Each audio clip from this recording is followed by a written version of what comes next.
sealants reduce the risk of pit and fissure caries in susceptible teeth, and they are cost-effective when done properly and well maintained.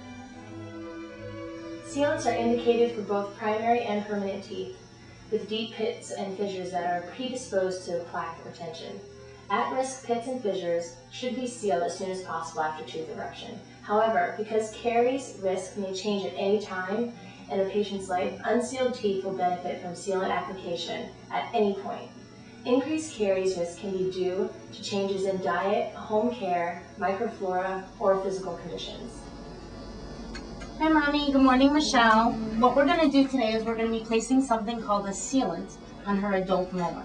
What a sealant does is it protects the adult molar, the biting part, from getting cavities, okay? It's not 100% guaranteed, but it doesn't protect in between your teeth, so we still need to be brushing well and flossing every day, but it's just added protection for the biting surfaces of her teeth.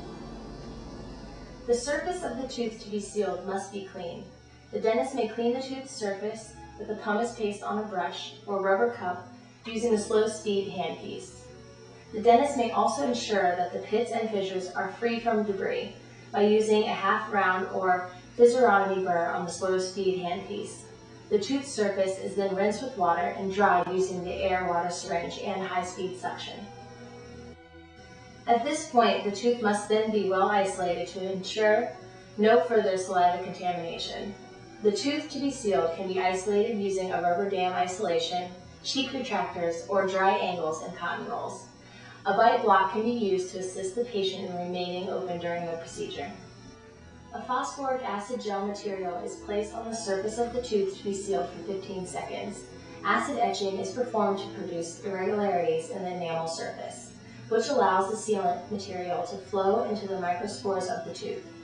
This will permit mechanical retention of the sealant material. The etched surface is then rinsed with air-water spray for 30 seconds to remove the etching agent and reaction products from the enamel surface. The tooth surface is then dried for at least 15 seconds or until the surface that was etched appears frosty. If it is impossible to avoid water or saliva contamination, application of a hydrophilic bonding agent prior to sealant application may improve the retention of the sealant.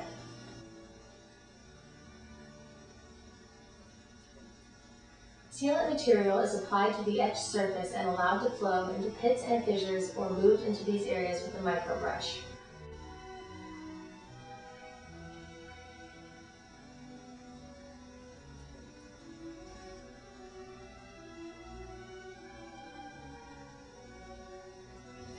Exposing the sealant to visible light for 10 to 20 seconds, according to product specifications, then completes the setting reaction. Once activation is completed, check the entire tooth surface for unsealed pits and fissures or voids in the material using a dental explorer. Add additional sealant material as indicated. A small discrepancy in inclusion when using an unfilled sealant is easily tolerated and, in time, abrades away with function.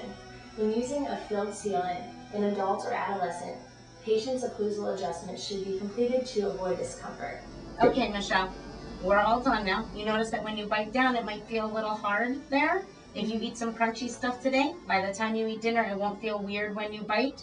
But it's very important for today and in the future that we don't eat lots of sticky stuff like Skittles and gum and Starburst and fruit roll-ups, because that can pull the sealant off and then we might get some cavities. But I know you've been sitting here a while. If you're hungry, you do not need to wait to eat. You can go have a snack right away.